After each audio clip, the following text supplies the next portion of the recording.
And so I've learned a lot about what it means to partner, not in the secular, not in the marketplace, as is what I learned in management school, but partnering as a kingdom entrepreneur and realizing that I don't have to do everything.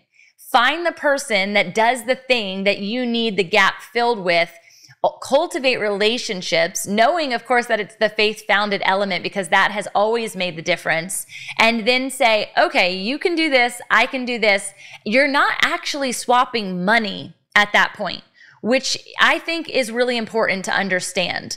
I have had a lot of relationships where money is involved, or it's a partnership and it's 50-50 and you get this and I get that. Those things can work when they're done effectively. But this and what you've created from an ingenuity perspective is basically this ecosystem where a mom comes in, and I don't mean to look at it this way, but I have an image of a bee in the corner of my site. So the mom comes in to the hive or even the spider web net, and she is able to be loved on, cared for, seen in all of these different web elements, because everyone is touching the web to serve, not to take or steal or detract from what the other person is doing.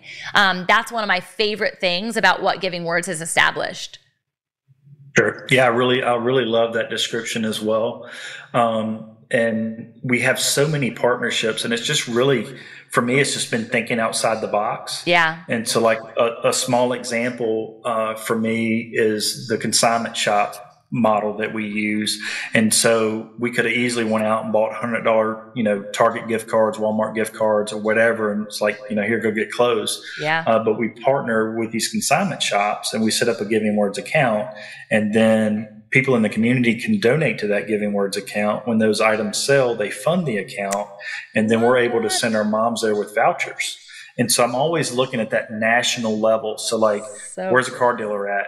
Everywhere. Where's career and technical education at? And we're trying to promote these trades in even more now. Right. And so that's an asset, and it's everywhere. Where's an AutoZone, one of our partners? They're everywhere. So like, how do we go from this local, regional? And to give you an idea of something that's naturally happened, when you look at Central Virginia and higher than the national average for single parents, the national average is 25% in an area of children born to a single parent. If you pull up that map and look at it, higher than a national average is like Chester, Virginia at 45%, Louisa at 39%, Charlottesville 38%, Stanton's really high. Now, if you take that information and you overlay it on the Carter Myers Automotive dealership locations, same map. Wow. So it's not like I sat somewhere and researched this stuff and said, all right, what dealers do I have in what area, and who do I need to target to partner with to serve these higher areas? And honestly, it was early on. I was working the full-time job doing Giving Words. I wanted to partner with the dealer, but I physically did not have time to go do it because I was processing cars, working on them in the driveway and all that stuff. And so I prayed about it for 2 years. And God's yoke is always lighter than our yoke. And I met Liza. We built a relationship, and all this unfolded from that one conversation. Wow. Now, I could have went and told and knocked on doors and got the secretary and then the sales manager.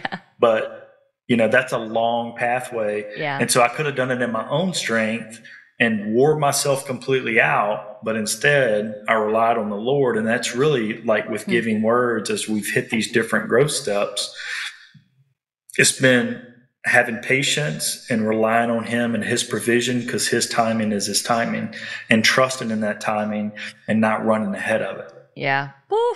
Y'all, if you know anything about me, especially about the speed of how fast I speak, I could do that. I can build. I can make. I can create. I can go ahead of God all day long.